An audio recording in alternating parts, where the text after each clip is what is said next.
Hey guys, welcome back to another video. Today I'll be showing you a 30-minute skills workout that you can do in a small group.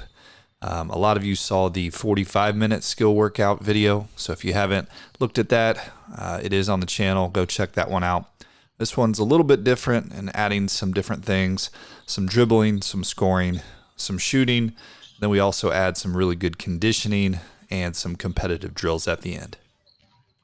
Now we are going to start with a 2-minute warm-up. This is going to be stationary ball handling. So again, we're just trying to get the ball in the player's hands, get it moving, get their heart rate up.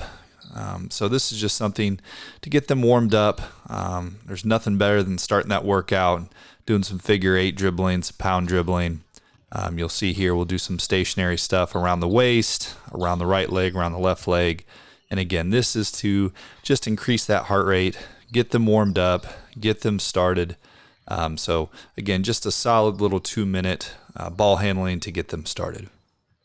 And don't underestimate the importance of this. I mean, you see the top level players, even in the NBA, they get out before the game and they're going to do some type of stationary ball handling. Obviously, Steph Curry is famous for his pregame warm-up that he does. He'll use 2 basketballs, but here we are just using 1 basketball. So again, don't underestimate the importance of this as a good warm-up. Hand-eye coordination, things that are just going to develop over time. Again, if you do this a little bit each and every workout, it is going to improve their speed, their coordination on these drills. And I've seen this be really good for younger players that are starting basketball, your beginners and your younger aged kids. This is going to be an important skill that they develop, is being able to handle the basketball.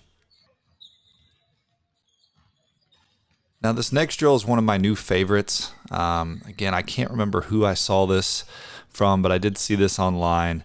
Now this is going to add ball handling and defensive slides. So I would still consider this part of our warm-up, but it's a really good drill to add ball handling and defensive slides. So here, each player is going to need 2 basketballs. They're going to make a move at the first basketball, 2 hard dribbles, and then set the ball down.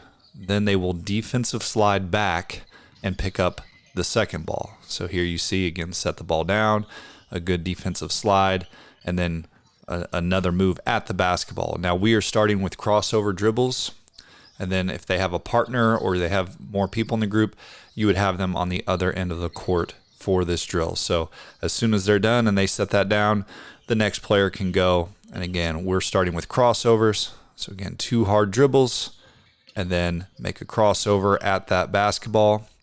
And then they're going to defensive slide back, pick up the basketball, and move on. Now we'll go through crossovers, we'll go through between the legs, we'll go through behind the back. And again, I love this drill because it's not only working on ball handling, but it's getting that defensive work in. It's a great little starter drill or skill work to get the body moving. It forces them to think. Again, you can make this drill competitive. If you have smaller groups, you could see who could finish first. Go a certain distance, maybe go down the court and see who can finish first. So there's a lot you can expand on this. Again, we do it as a warm-up to get their ball handling, their defensive slides, and then we're adding, the crossover, the between the legs, and the behind the back dribble. Another thing as a coach in these early drills is really try to be vocal, really try to be encouraging as they're starting. Again, kind of set the tone, set the energy for the workout or the skills workout. And again, get your players talking, communicating, encouraging each other. That's always a good thing to start with your workouts. And you will see your players in this drill kind of pick up the rhythm of it and get better as the drill goes on. They may be a little confused or a little hesitant at first when you first show them, but they will get better. They will improve as this drill goes on, and it's something if you do in later workouts, they'll get better and better and more efficient at, and it's something that they'll improve and get more competitive at.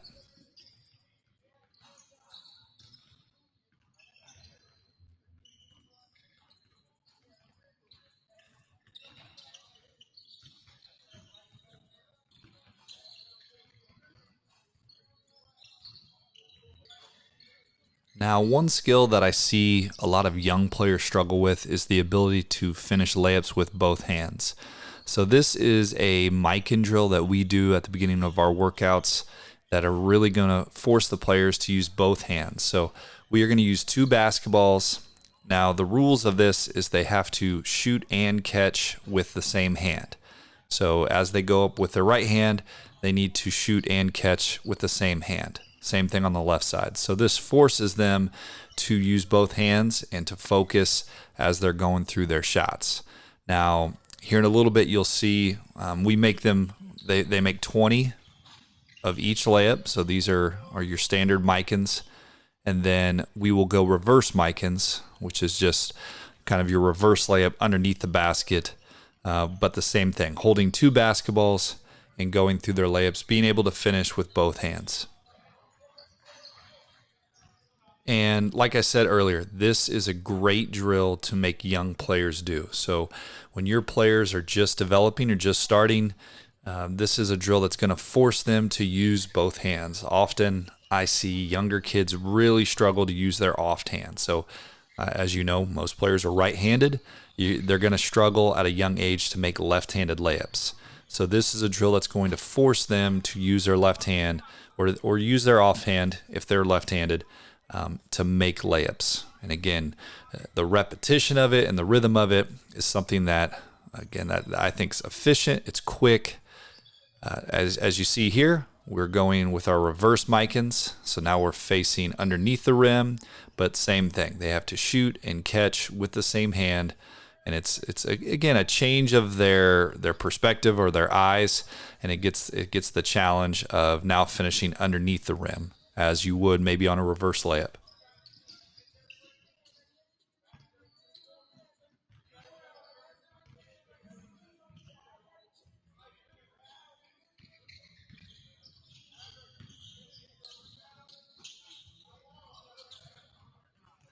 Now, the next part is a great conditioning drill and layup drill. Now, as a small group, we are going to do this for about 3 to 5 minutes. This is also in another video. This is our 4 touches. So the player is going to go from sideline to sideline. And the first 4 layups, they are going to take no dribbles. So the passer is going to hit them on the run. They should go straight into their layup. And then as you see, the next player will go as soon as they're done with their 4, and the next player will be a passer. This is a challenging drill from a conditioning standpoint, but it's also working on different layups. As these players go through, you will see we will go into shooting layups off the dribble, and then we will finish. Probably the most difficult part of this drill is the end when they're tired. We make them catch it in the air. So if it's a player that can dunk, we're throwing an alley-oop and they're trying to catch it and dunk it at the rim. But it's even good for guards to try to catch it in the air. It's a difficult shot. It just really forces them to concentrate. It's like getting a tip-in rebound. So they go up, they have to catch it in the air and still finish at the rim. And I think it's mentally challenging, it's physically challenging, and it's not just your standard layups. As players go through, layups can get boring, they can get monotonous. So this is going to be challenging, not only conditioning wise, but mental as well. So here you see we're expanding into taking 1 dribble. So I always say the players should catch the pass around the 3-point line, maybe just slightly in front of the 3-point line, and they're taking 1 hard dribble and getting to the rim. And again, you can work on different finishes. It doesn't have to be just standard straight layups. It could be up and unders. You could work on, different types of finishes off of 1 dribble. And then you'll see here in a little bit, we will expand to catching it in the air. And again, even if your guy can't dunk it, I still force our guards to catch it in the air as if it was a pass, a lob, or a rebound, and put it back in as a challenge.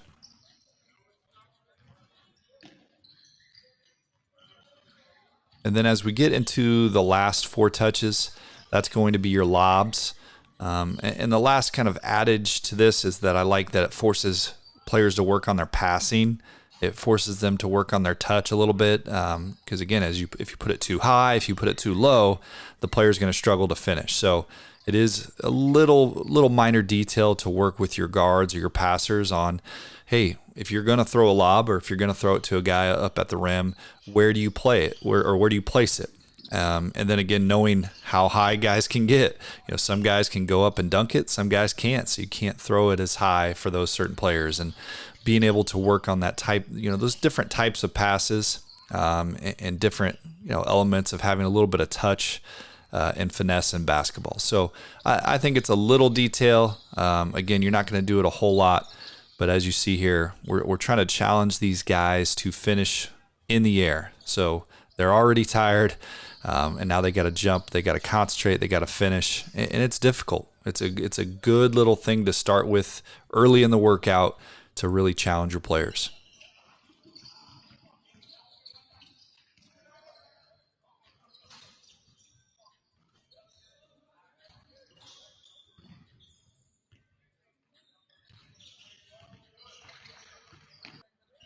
The next drill is a great drill to work on making a good move on the wing and then finish off of 2 feet. Now, we got this from Jay Wright in Villanova.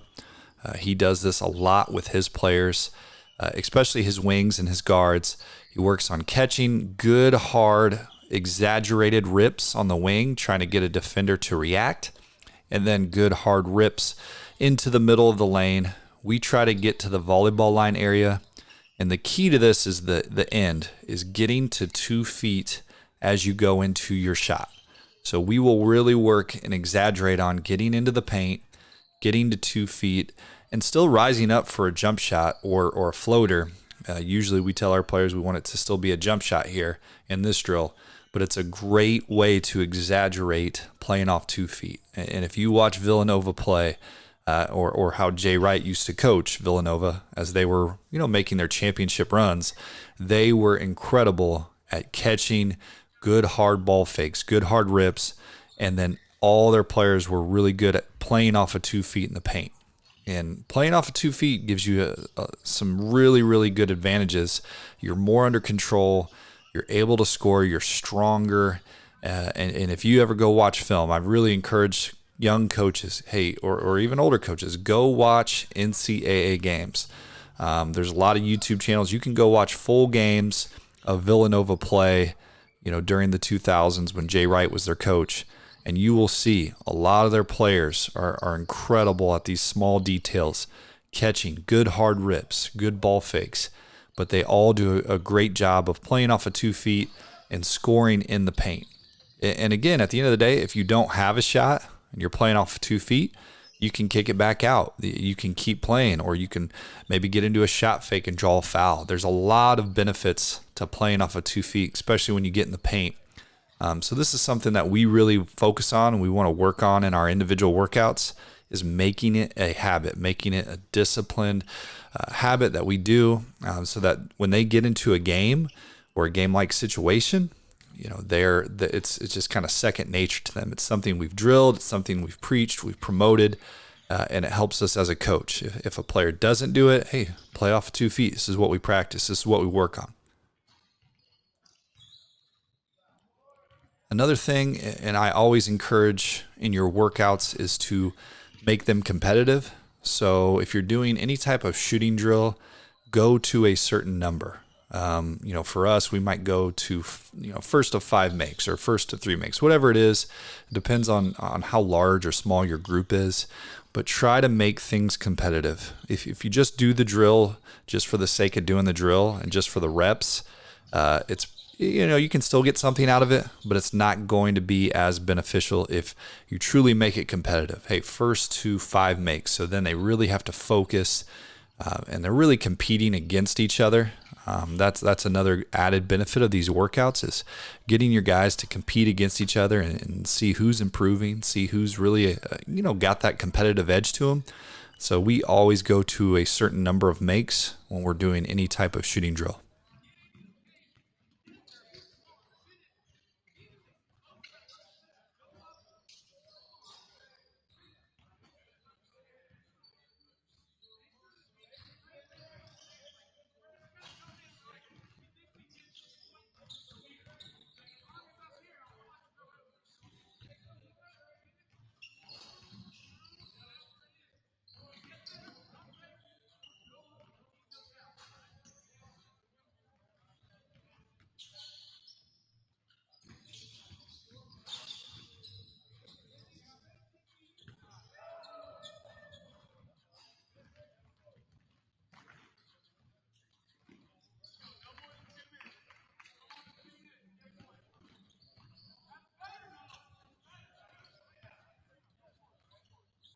Now, this next drill is a great shooting and conditioning drill. So you can't see it on the screen, but we will put maybe a cone, or, we put the ball rack in the middle of the center court.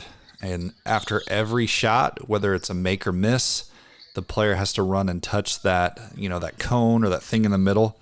So it's an added layer of conditioning. Makes the drill a lot harder than just kind of standing and shooting. Because as you know, very rarely in a game are you just going to be standing around catching and shooting comfortable. Basketball is about movement, spacing. So in this drill, we're getting the same thing. We're getting the same type of catch and shoot type of drill, but we're adding that layer of conditioning where they have to run to half court. So if you have 4 to 5 players, it's usually a pretty easy sequence to get to half court and get back. You still want your players focused on throwing a good pass to the shooter, your player ready to catch and shoot.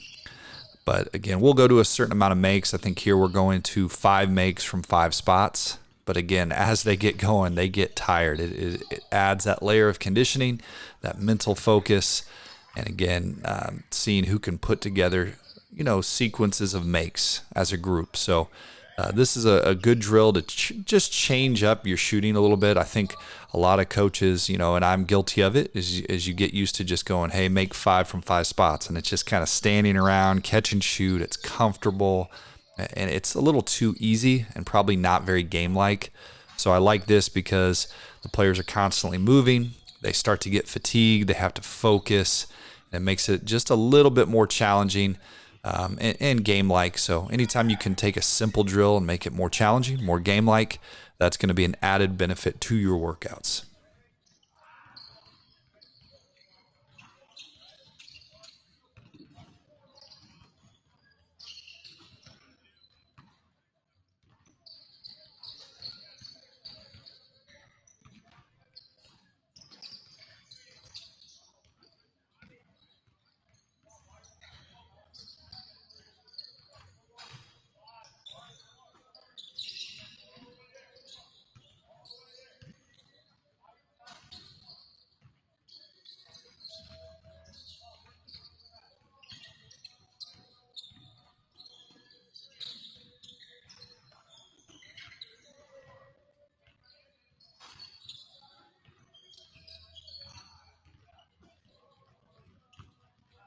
Now, once they're done with that, we usually give them, a quote-unquote rest. We'll throw in some free throws while they're tired.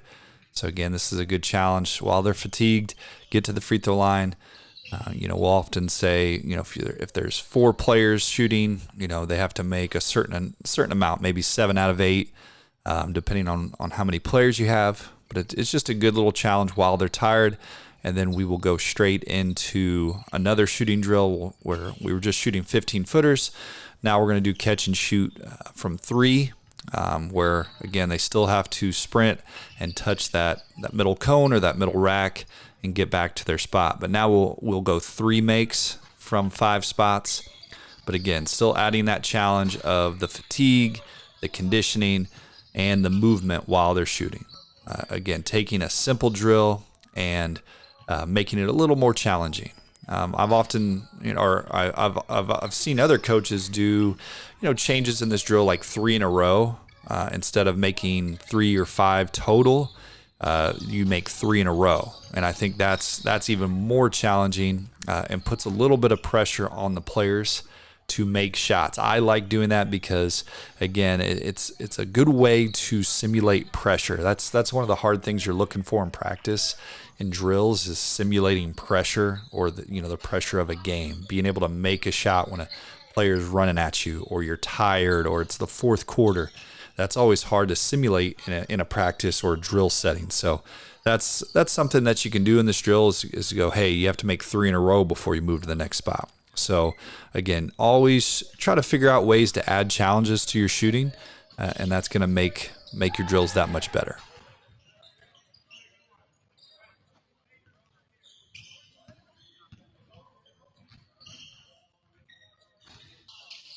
Now, one of the last things we'll do as we're getting through the workout is we're going to work on ball screen reads. So this is a good mixture of a group with some screeners and some guys coming off of ball screens.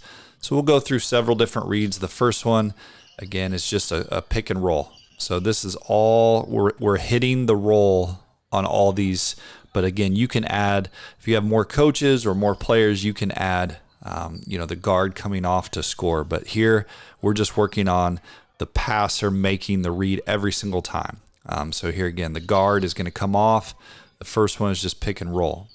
Now the second one is a pick and seal. Now here's the difference on a pick and roll versus a pick and seal. Pick and seal is going to be a little bit more slow and deliberate, and that's when a team might switch. Say they switch the screen and you get your bigger guy who's able to turn it and seal a smaller guy. Now again, it's not going to be a just straight line pass. It's going to be a little bit slower where they got to seal that guy in the post. Then we'll go pick and pop for a shot. So again, that guard's coming off, that the guy setting the screen is going to escape for a shot. That's got to be a shot they can make. Now we'll go pick and pop to where now they're getting a long closeout. So you want them to give a good shot fake or ball fake and get to the basket for a score. Or again, it could be a pull-up jumper or some type of score, but something off the dribble where they have a long closeout. And then there's a couple more where we will do, again, what we call slip. So now that guy's jumping out already. He's really hard hedging that screen. We're going to slip it to the basket. And then the last one, we will finish with what we call a ghost screen. So if teams are switching or hedging, a ghost screen is where you almost run and fake like you're screening, and you're really just trying to get in the way or confuse the defense, and you're trying to get out of the way for either. It looks almost like a pick and pop, but you're not really getting set and setting the screen. Just trying to get in the way or confuse the defense. And oftentimes teams that switch a lot or hard hedge a lot, they get confused by a ghost screen because they don't quite know if they should stay in hedge, stay in switch. So it's a good option to throw into an offense or your workout, because it's a hard thing to guard. It's good to throw that in your offense a little bit every now and then to keep the defense honest.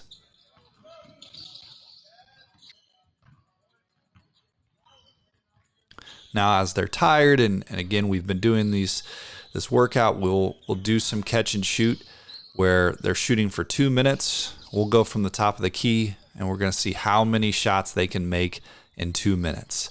So again, this is really good to challenge to see how many shots they can make. And as your group goes on, you'll be able to set certain standards.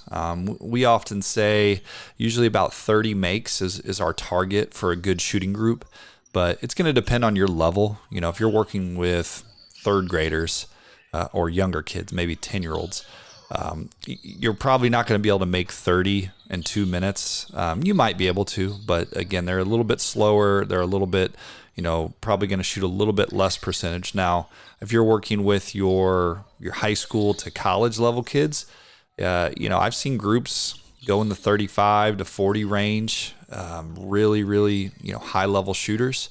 So again, just kind of see where your group's at and set a standard and just try to keep improving on this drill.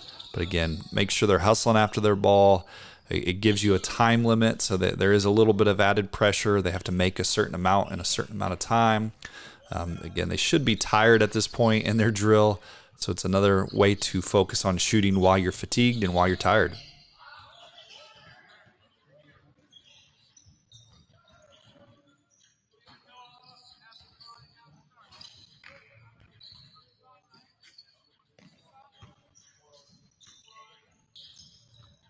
And the last thing that we'll do in most of our workouts is we'll add some type of competition or competitive drill. So we like to play one-on-one. If you have a group of 4 or 6, you could play 2-on-2 or 3-on-3. But something that's going to get them playing, having to compete. We like one-on-one because, again, it's going to work on their defense, their offensive skills. Again, anything that you can add that's competitive, the players are going to like it. It's a good way to end the drill or end the skill workout. So it's something that we always try to add at the end. Again, thanks for tuning in, guys. I hope these drills are something that you can add to your workouts. Like I always say, change them, make them fit your team or your players, make them as challenging as you can. And, I hope you guys keep improving. Thanks.